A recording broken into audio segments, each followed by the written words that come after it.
Rumpelstiltskin, a German folk tale. Once upon a time there was a miller who was a boastful man.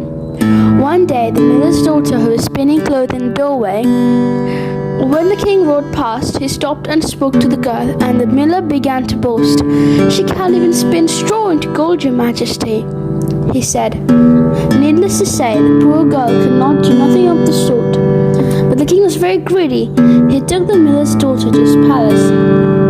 There he shut her in a room with a spinning wheel and a huge pile of straw, saying, "Spin this straw into gold by morning, or it will be the worse for you." As soon as the door was locked, the girl began to cry. The task was impossible. Suddenly she heard a little voice saying, "Do stop crying, you'll make the straw wet, and then you'll have no chance of turning it into gold." Standing in front of her was a strange little man with long skinny legs and huge feet.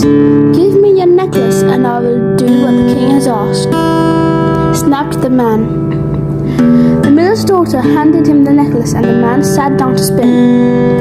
By dawn, all the straw has been turned to gold. The little man had disappeared. When the king saw all the gold, he was so delighted that he immediately asked the miller's daughter to marry him.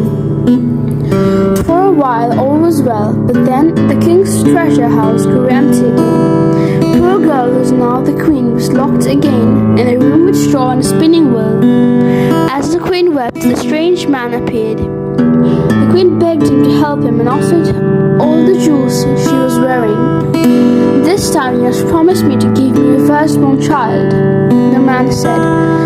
The poor queen was desperate, so she promised. The man sat down at the spinning wheel, and soon there was a pile of gold waiting for the king. For a few months all was well, and then one day the queen gave birth to a baby, and she remembered with dread her promise to the strange man. Soon after the baby was born, the little man appeared to take the child. The queen wept and pleaded with him to let her keep her baby. So the little man said, "If you can guess my name within 3 days, you can keep your child," and then vanished. The queen sent the royal messengers far and wide to discover the name, and none could. The next morning, when he appeared by the cradle, the queen could only guess. "Is it lace legs?" she said, but the man shook his head. "Is it wimble shakes?" she asked, but the man just laughed and looking at the baby. "Is it bandanese?" she guessed, but the man shook his head again and vanished. The queen sent out even more messengers to find the little man's name, but on the second morning she could only guess again. "Is it blue nose?" The man just shook his head. "Is it long tooth?" she said. "No," he replied. "Is it skinny ribs?" she asked. "No," said the little man, and he disappeared. The queen waited all night for messages, but none could help her. Then the very last messenger arrived. He was exhausted, but deep in a forest he saw a strange man dancing near a fire and singing, "Today I brew, today I bake, tomorrow I will the baby take.